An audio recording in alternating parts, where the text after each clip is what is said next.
हम अब स्टोइकियोमेट्री के टॉपिक को स्टोइकियोमेट्रिक कैलकुलेशंस की एक और मिसाल देखकर और मजीद समझने वाले हैं। इससे आपके कॉन्सेप्ट्स को मजीद वाज़ेह करने में मदद मिलेगी। आइए देखते हैं कि क्या है। सवाल के मुताबिक मैग्नीशियम मेटल हाइड्रोजन गैस देने के लिए हाइड्रोक्लोरिक एसिड के साथ रिएक्ट करती है। हाइड्रोक्लोरिक एसिड सॉल्यूशन जो 27% बाय वेट है, इसका कम से कम वॉल्यूम क्या होगा, जो कि 12.1 ग्राम हाइड्रोजन गैस बनाने के लिए रिक्वायर्ड हो। हाइड्रोक्लोरिक एसिड सॉल्यूशन की डेंसिटी 1.14 ग्राम पर सेंटीमीटर क्यूब है। लिहाजा सॉल्यूशन पर जाने से पहले आइए इस रिएक्शन के लिए बैलेंस्ड इक्वेशन पर एक नजर डालते हैं। यहां मैग्नीशियम का 1 मोल हाइड्रोक्लोरिक एसिड के 2 मोल के साथ रिएक्ट कर रहा है, जिससे 1 मोल मैग्नीशियम क्लोराइड और 1 मोल हाइड्रोजन गैस बनती है। अब इस सॉल्यूशन न्यूमेरिकल की तरफ चलते हैं। सवाल में हमें बनने वाली हाइड्रोजन गैस का मास दिया गया है, जो कि 12.1 ग्राम के बराबर है, और हाइड्रोजन का मोलर मास 2.016 ग्राम्स पर मोल है। क्योंकि हमारे पास एक हाइड्रोजन गैस मॉलिक्यूल में हाइड्रोजन के 2 एटम्स हैं, राइट? 1.008 को 2 से मल्टीप्लाई करने से हमें 2.016 मिलते हैं। आगे हम हाइड्रोक्लोरिक एसिड का वॉल्यूम मालूम करना चाहते हैं, लेकिन इससे पहले हमें हाइड्रोक्लोरिक एसिड के मोल मालूम करने की जरूरत है, जैसे कि फॉर्मूले में रिक्वायर्ड है, जो कि हम अभी ऐसा ही करने जा रहे हैं। चूंकि हमारे पास हाइड्रोजन गैस का मास और हाइड्रोजन गैस का मोलर मास है, हम आसानी से हाइड्रोजन गैस के मोल्स की तादाद मालूम कर सकते हैं। तो ये होगी mass of hydrogen divided by molar mass of hydrogen. एक बार जब हम वैल्यूज रखते हैं तो हमें मिलता है 12.1 ग्राम्स डिवाइडेड बाय 2.016, जो हमें 6 मोल्स देता है।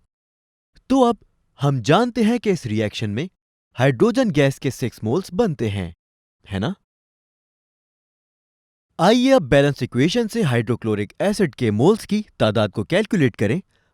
अगर हम इसे रेशियो में रखें तो हमारे पास बैलेंस्ड इक्वेशन से mole ratio of hydrogen is to hydrochloric acid is 1:2 है, जिसका मतलब है कि हाइड्रोजन गैस का 1 मोल हाइड्रोक्लोरिक एसिड के 2 मोल बना रहा है। तो हाइड्रोजन गैस के 6 मोल्स हाइड्रोक्लोरिक एसिड के 12 मोल्स बनाएंगे। क्या मेरा ऐसा कहना दुरुस्त नहीं होगा? यह एक सादा मैथमेटिकल रेशियो है, ठीक है? अब हम आसानी से फॉर्मूले का इस्तेमाल करते हुए हाइड्रोक्लोरिक एसिड के मास को मालूम कर सकते हैं।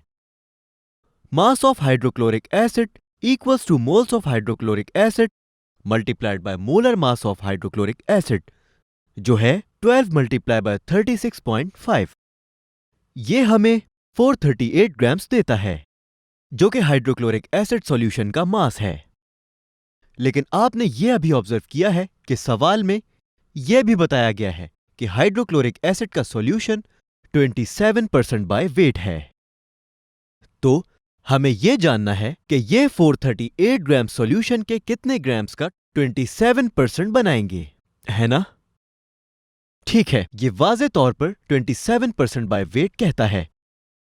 लिहाजा अगर ये एक सॉल्यूशन है तो इसका मतलब यह है कि 100 ग्राम सॉल्यूशन में 27 ग्राम्स हाइड्रोक्लोरिक एसिड मौजूद है। लिहाजा 1 ग्राम हाइड्रोक्लोरिक एसिड कितने ग्राम सॉल्यूशन में मौजूद होगा, जो इस तरह कैलकुलेट किया जाएगा। 100 को 27 से डिवाइड करने पर हमें वॉल्यूम का वो मास मिलता है जिसमें 100 ग्राम हाइड्रोक्लोरिक एसिड होता है, और यही 438 ग्राम के लिए हम मल्टीप्लाई करेंगे 100 डिवाइडेड बाय 27 और इसे 438 से मल्टीप्लाई करेंगे, और हम हासिल करेंगे 1622.2 ग्राम्स, जिसका मतलब है 27% हाइड्रोक्लोरिक एसिड सॉल्यूशन का टोटल मास 1622.2 ग्राम्स है। इस स्टेप के बाद हम HCl सॉल्यूशन का वॉल्यूम मालूम करने के स्टेज पर पहुंच गए हैं, ठीक है? हम जानते हैं हाइड्रोक्लोरिक एसिड की डेंसिटी, जो पहले ही हमें सवाल में दी गई है, वो है 1.14 ग्राम पर सेंटीमीटर क्यूब। अब हम सिर्फ हाइड्रोक्लोरिक एसिड के वॉल्यूम के लिए डेंसिटी के फॉर्मूला को रीअरेंज कर सकते हैं, जो कि है the volume of hydrochloric acid equal to the mass of hydrochloric acid divided by the density of hydrochloric acid. अब जब हम वैल्यूज इंसर्ट करते हैं 1622.2 ग्राम्स डिवाइडेड बाय 1.14। इसके नतीजे में 1423 सेंटीमीटर क्यूब मिलता है, जो कि हमारा दूसरा डिजायर्ड आंसर है।